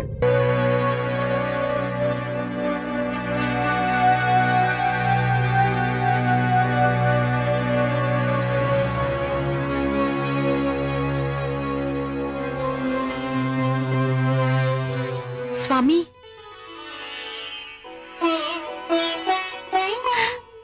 सत्य कहते हैं स्वामी, जहां इच्छा होती है वहां मार्ग भी मिल जाता है, जहां विश्वास होता है वहां प्रकाश मिल ही जाता है, और जहां प्रण होता है वहां सफलता भी मिल ही जाती है स्वामी। सत्य तो यह भी है देवी कि इतनी निराशापूर्ण स्थितियों में केवल एक नारी ही मुस्कुरा सकती है। स्वामी, हमारे शिष्यों ने निराशा के अंधकार में आशा के दीप जला दिए हैं। आप बाहर चलकर तो देखिए। बाहर? बाहर क्या है? स्वामी, बाहर जो है उस पर केवल सुनकर ही नहीं, देखकर ही विश्वास किया जा सकता है। आप आइए ना, आइए स्वामी, आइए, आइए स्वामी।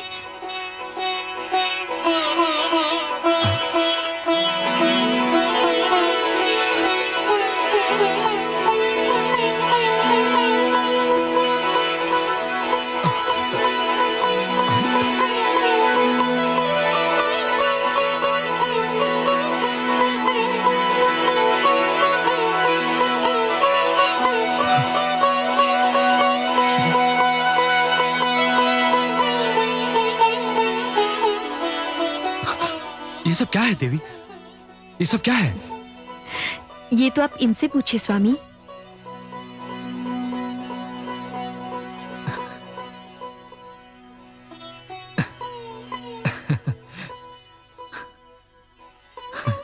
धन्य हो शिष्यों, धन्य हो। परंतु शिष्यों, ये सब इतना शीघ्र तुम लोगों ने किया कैसे, ये तो बताओ। यह सब आपके यश का फल है गुरुदेव। नगर में आपका इतना मान और आदर है कि जिसने सुना कि हम आपके शिष्य हैं और आश्रम के लिए भिक्षा मांगने निकले हैं, वह स्वयं ही दौड़ता हुआ हमारे पास चला आया। धन्य हो पुत्र, धन्य हो। हमने एक दो द्वारों का ही भ्रमण किया था कि समस्त नगरी में यह समाचार जंगल की आग की भांति फैल गया कि ऋषि जमदग्नि का आश्रम संकट में है। आयुष्मान भव पुत्र। और फिर नगर के कई श्रेष्ठ नागरिक आए और उन्होंने कहा कि उनके रहते हुए आश्रम और शिक्षार्थियों को कोई कष्ट हो तो ये उनके लिए लज्जा से डूब मरने की बात है। उन्होंने कहा कि आज से आश्रम की समस्त आवश्यकताओं की पूर्ति उनका दायित्व होगा। अब हमें अपनी शिक्षा दीक्षा के लिए न तो राजकोष की आवश्यकता होगी, न द्वार द्वार भिक्षा मांगने की। यदि कोई किसी पर एक द्वार बंद करता है स्वामी, तो ईश्वर उस पर 100 द्वार खोल देते हैं। सत्य है देवी, सत्य है। शिष्यों, ये सब तुम्हारे दृढ़ संकल्प का फल है। मैं तुम सबका आभारी हूं। स्वामी, आभारी तो आपको महाराज सहर्ष अर्जुन का होना चाहिए। यदि वे धनराशि बंद करने की घोषणा ना करते, तो शिष्यों में कर्तव्य भावना ना जागती। उनका दंड हमारे लिए आशीर्वाद बन गया है। क्या आप अपना आभार प्रकट करने महाराज के पास नहीं जाएंगे? यदि आप व्यंग कर रही हैं देवी, तो भी सत्य कह रही हैं। मैं महाराज सहस्त्र अर्जुन के पास जाऊंगा अवश्य, परंतु उन्हें उलाहना देने नहीं, उन्हें एक बार फिर उनके राजधर्म का ध्यान कराने। मैं उनसे कहूंगा कि वो निस्संदेह मेरे आश्रम को आर्थिक सहायता ना दें, परंतु विद्यार्थियों, आश्रम और गुरुओं से वैर ना करें। इसी में उनका कल्याण है और इसी में राष्ट्र का कल्याण भी है। स्वामी, यदि आप जाना चाहते हैं तो मैं आपको रोकूंगी नहीं, किंतु स्वामी, जो व्यक्ति सो रहा है उसे झंझोड़ के जगाना संभव है, किंतु जो व्यक्ति सोने का अभिनय कर रहा है उसे जगाना असंभव है स्वामी। अर्थात देवी? स्वामी, मुझे पूर्ण विश्वास है कि महाराज जो कुछ भी कर रहे हैं वो एक योजनाबद्ध अभियान के अंतर्गत है। वे आपकी बात नहीं सुनेंगे। देवी, मात्र कर्म ही मनुष्य का धर्म है। फल की इच्छा नहीं करनी चाहिए, हमें तो केवल अपना कर्म करना चाहिए। मैं एक बार प्रयत्न अवश्य करूंगा।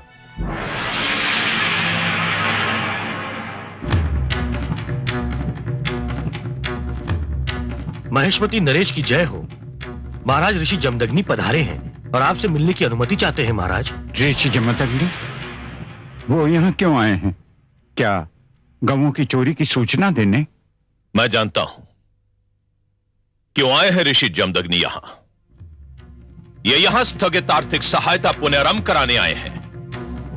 अनुदान मांगने के अतिरिक्त कार्य ही क्या है इन ऋषियों का? परंतु सभागार के शिष्टाचार और सिद्धांतों के अनुसार हमें उन्हें बुलाना तो पड़ेगा ही। अच्छा है, उन्हें बुलाना ही चाहिए। मुझे जो कुछ भी कहना है उनके सम्मुख ही कह दूंगा। ऋषिवर को मान सहित बुलाया जाए।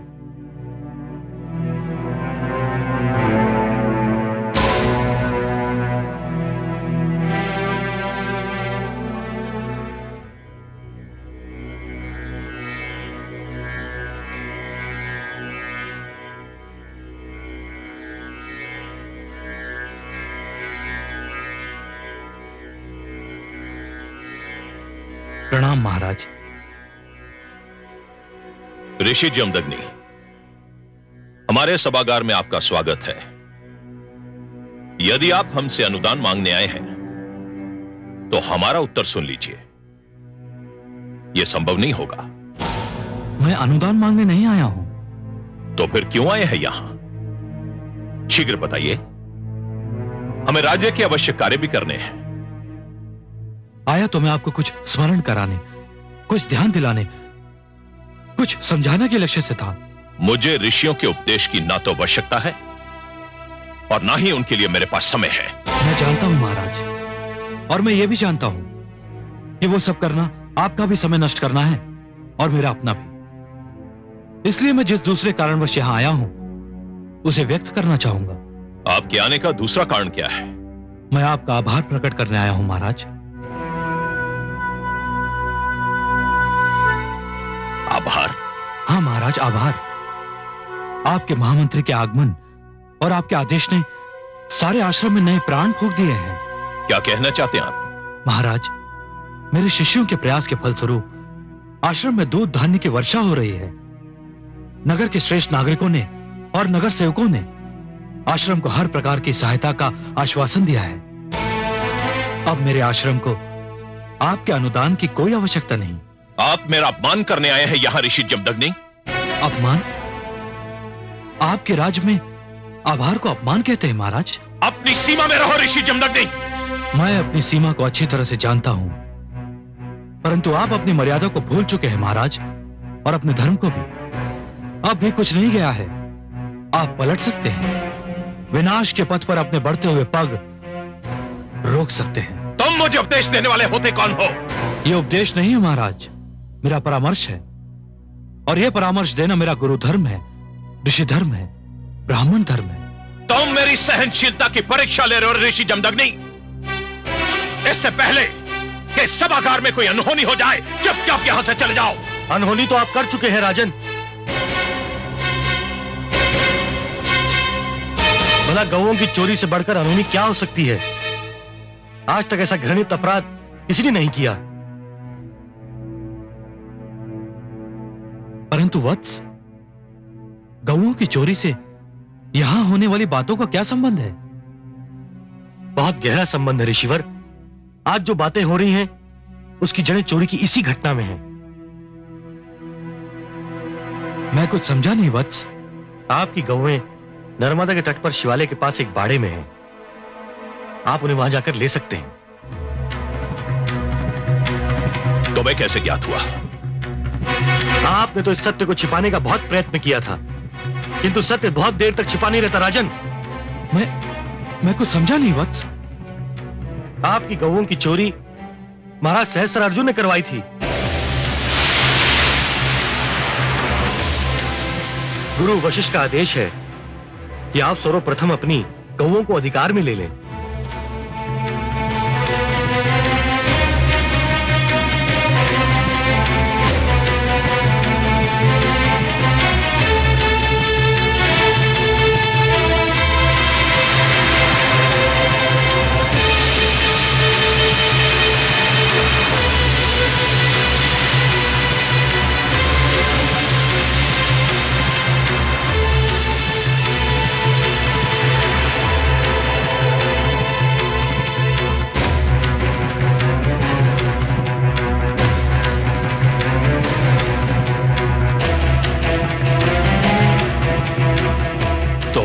मेरे ही सभागार में मुझे अपमानित करने का साहस कैसे किया? मैंने तुम्हारे सभागार में केवल सत्य बोलने का साहस किया। यदि इस सत्य में तुम्हारा अपमान निहित था तो मेरा क्या दोष है? तुम्हें इसका दंड मिलेगा। सत्य बोलने वाले दंड से भयभीत नहीं होते राजन।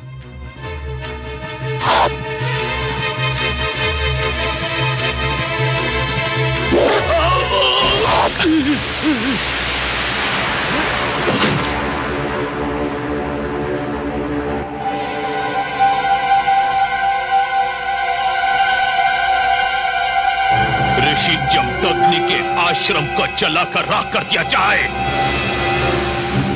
इस धरती पर उसके आश्रम का चिन्ह विशेष न रहे, वहां की हर वस्तु को आग लगा दी जाए,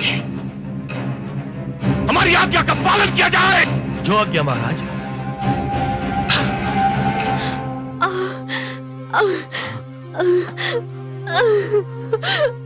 देवी,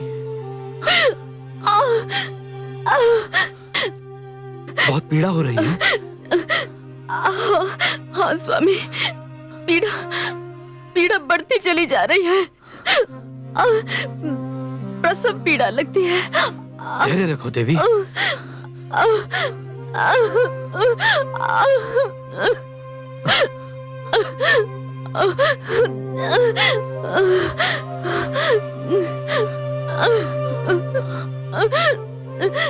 स्वामी, भृगुवंश की बेल में एक और कली फूटने वाली है। स्वामी, धैर्य रखो देवी, धैर्य रखो, बस धाय आती होगी।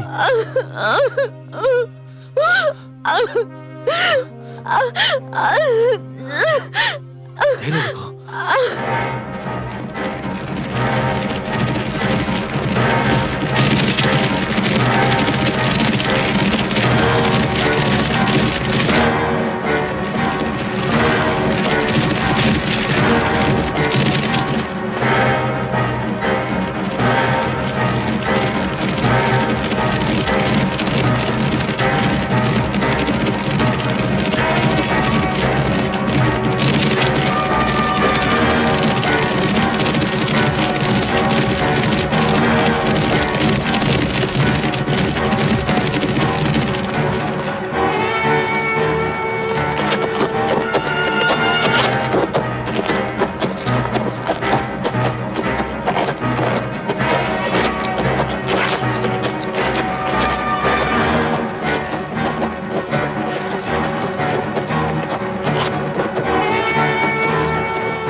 इस समय सब लोग सो रहे होंगे,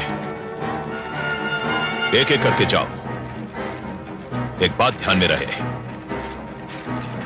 कोई भी प्राणी जीवित नहीं बचना चाहिए। जिस अपराध का कोई प्रमाण नहीं होता, संसार उसे दुर्घटना समझकर भुला देता है। जाओ। जो आज्ञा।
माता श्री, सारा आश्रम अग्नि की लपटों में घिर गया है। उठिए, हमें यहाँ से शीघ्र निकलना होगा। माता स्वयं अपने बल पर नहीं चल सकती, इन्हें उठाकर ले जाना पड़ेगा। देवी, उठिए देवी, सारा आश्रम अग्नि की लपटों में घिर गया है, हमें यहाँ से शीघ्र निकलना पड़ेगा। स्वामी, स्वामी अब मेरी चिंता छोड़िए, आप विद्यार्थियों के प्राण बचाइए स्वामी।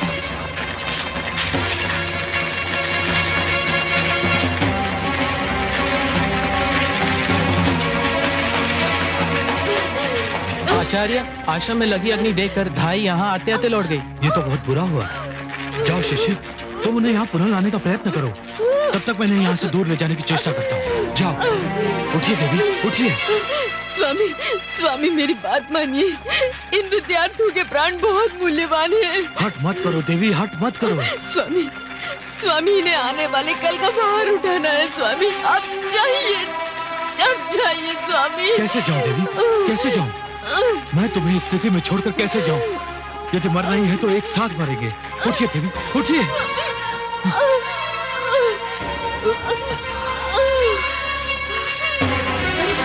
हे प्रभु, हे पद्मनाभ, हमारी रक्षा कीजिए।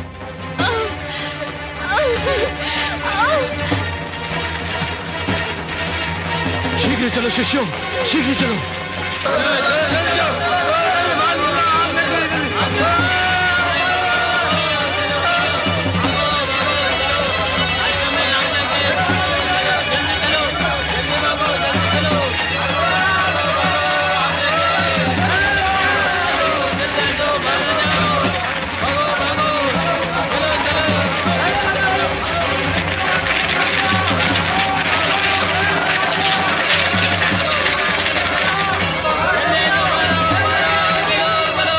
चलो वीरों, अपना अभियान समाप्त हो गया।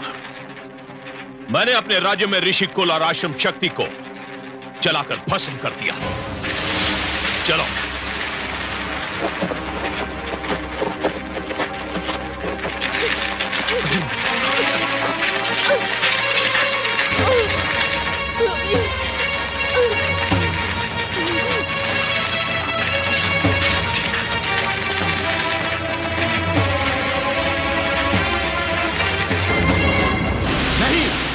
ये नहीं हो सकता, मैं ये नहीं होने दूंगा। क्या नहीं हो सकता कमल नयन? क्या असंभव है? किस बात ने आपको इतना दुखी कर दिया है? इतना विचलित तो मैंने आपको पहले कभी नहीं देखा। क्या हुआ कमल नयन, क्या हुआ? महादेवी, धरती पर न्याय झुलस रहा है, अन्याय ठाके मारकर हंस रहा है। शक्ति के अहंकार में चूर सत्ताधारी निर्दोष विद्वानों के रक्त के प्यासे हो गए हैं। शास्त्र विद्या संकट में है, देवी सरस्वती का हनन हो रहा है। मैं ये सब कैसे सहन कर सकता हूँ महादेवी, मैं ये सब कैसे सहन कर सकता हूँ? मानव पर यह अत्याचार कोई दैत्य, कोई दानव नहीं कर रहा है, कोई असुर भी नहीं कर रहा है, स्वयं मानव कर रहा है।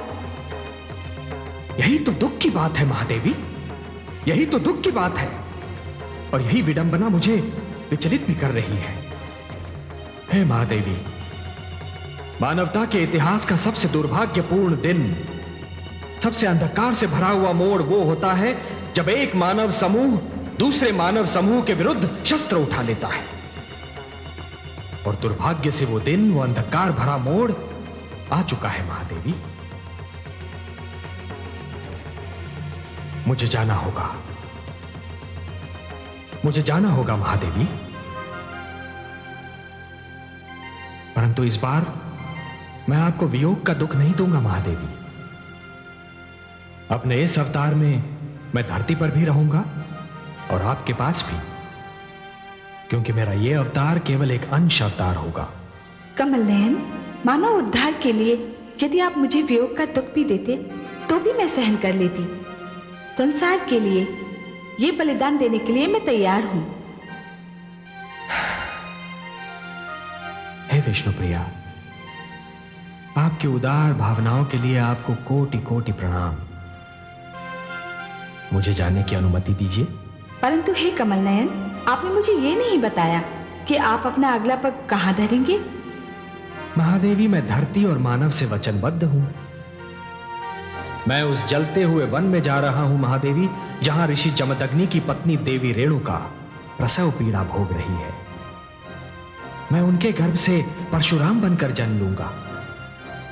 मैं एक आचार्य के घर जा रहा हूं महादेवी, एक गुरु के घर जा रहा हूं, परंतु शास्त्रों की रक्षा करने के लिए शस्त्र भी उठाऊंगा। इस अवतार में मैं परशु उठाऊंगा महादेवी, और परशुराम कहलाऊंगा।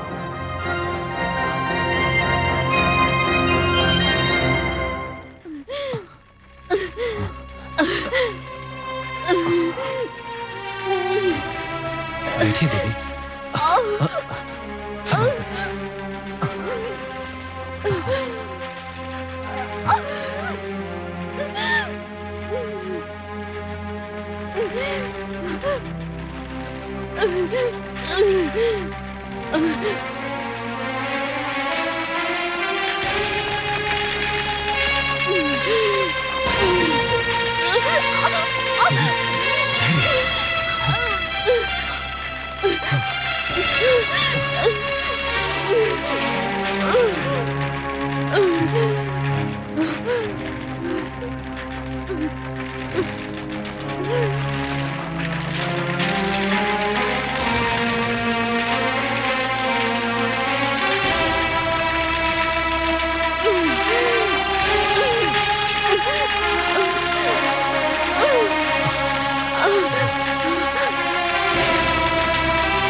देखिए देवी, हाँ।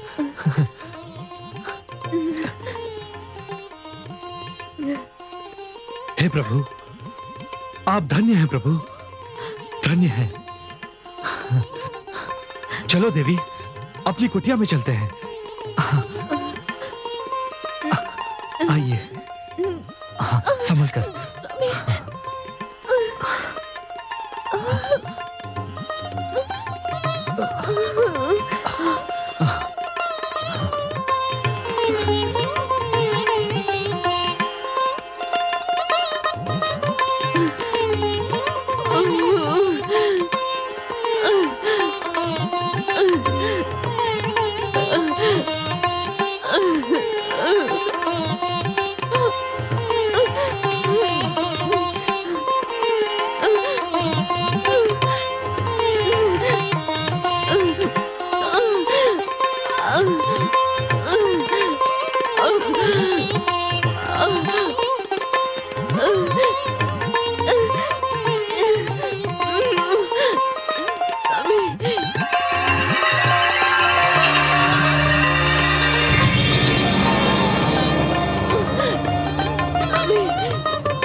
अरे धाई माँ आ गई, धाई माँ आ गई।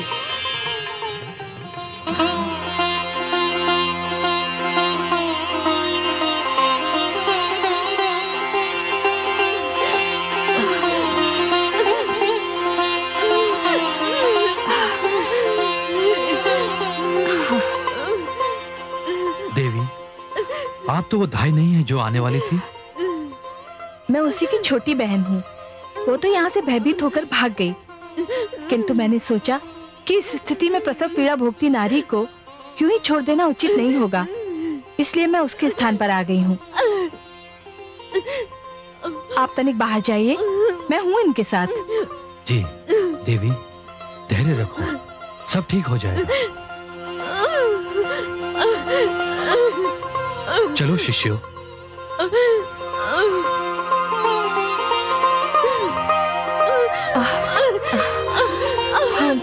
हाँ हाँ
धन्य है लीलाधारी आप, धन्य है आपकी लीला। देवी रेणुका, आपको कदाचित ये कभी ज्ञात नहीं हो सकेगा कि आपके पास कौन आई थी और आपको क्या देकर चली गई। मैं अपनी धरोहर आपको सौंप कर जा रही हूँ।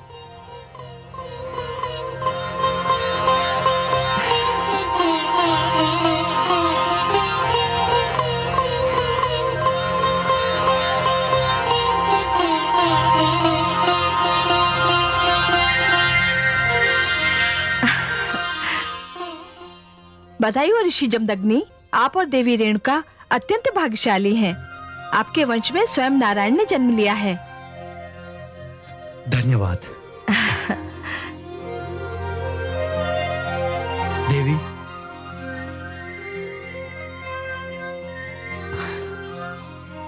बधाई हो देवी।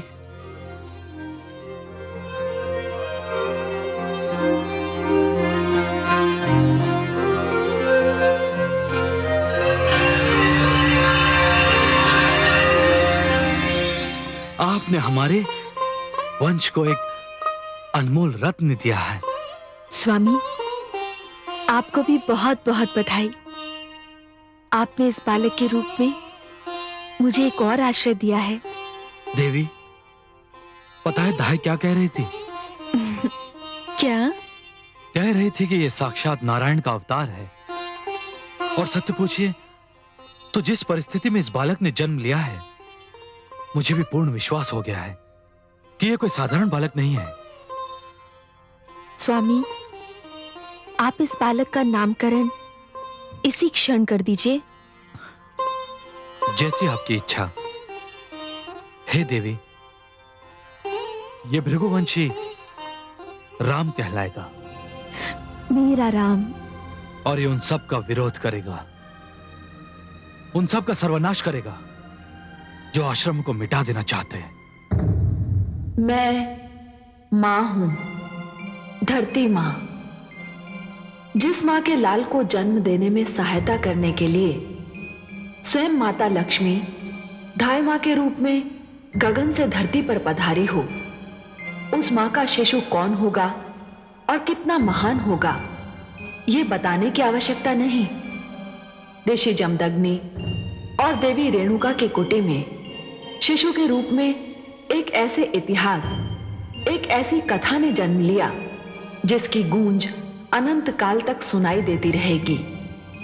ऋषि जमदग्नि ने शिशु को राम का नाम दिया, किंतु संसार उसे भगवान श्री विष्णु के अंशावतार परशुराम ही कहकर पुकारता है। राम के परशुराम बनने की कथा जितनी रोमांचक है उतनी ही यातनापूर्ण भी। और इस कथा का मुख्य खलनायक सम्राट सहस्रार्जुन था। ऋषि जमदग्नि को अकारण अपना प्रतिद्वंदी और उनके आश्रम को अपनी कल्पना में राजशक्ति के समानांतर शक्ति मानकर वो उनके पीछे पड़ गया था। ऋषि जमदग्नि का एक आश्रम फूंककर ही उसे चैन नहीं आया। उन्होंने जब भी और जहां भी आश्रम बनाया, सहस्रार्जुन ने उसे तहस नहस कर दिया।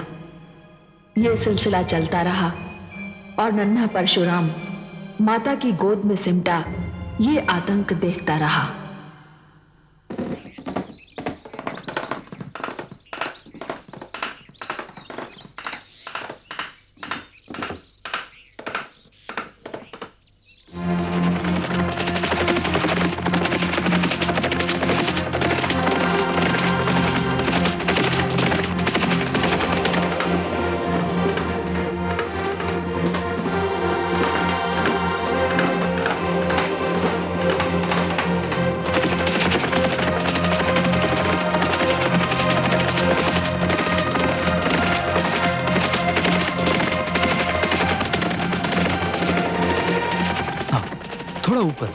ऊपर शिष्य।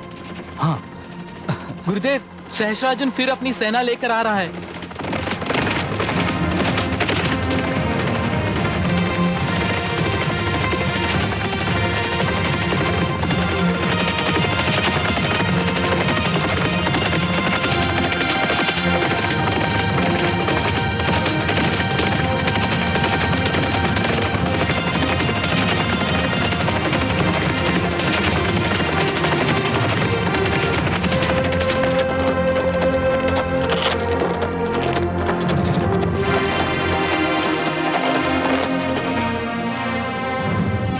मुझे आपकी प्रशंसा करनी पड़ेगी ऋषिवर।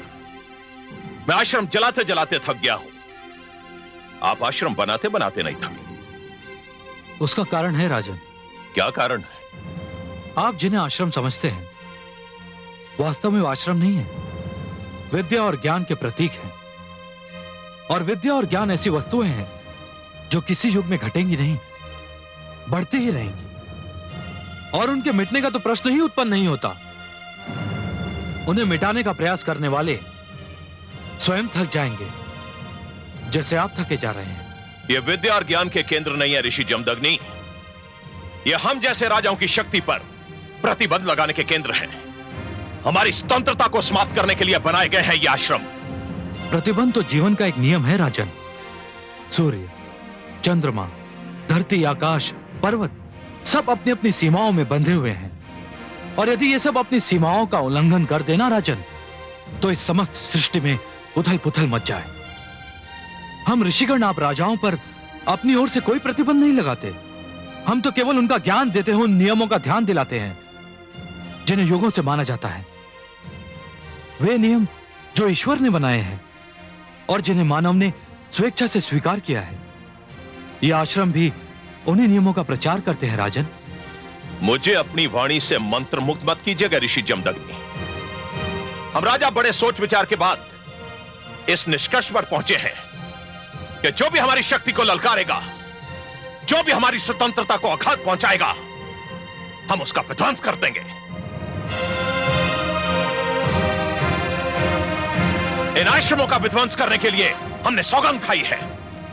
और हमने भी यह सौगंध उठाई है राजन कि हम अपने अंतिम सांस तक ज्ञान का उजाला फैलाने का प्रयास करेंगे, क्योंकि यही हमारा धर्म है और यही हमारा कर्म है।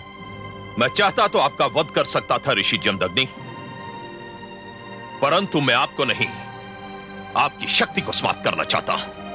यह मत भूलो राजन, यह शस्त्र विद्या भी हम ही ने आप लोगों को सिखाई है। जो सिखा सकता है वो उसका प्रयोग भी कर सकता है, परंतु हम ऐसा करेंगे नहीं, क्योंकि हमारा लक्ष्य मारना नहीं है राजन, ज्ञान देना है। अब आप जा सकते हैं। चला।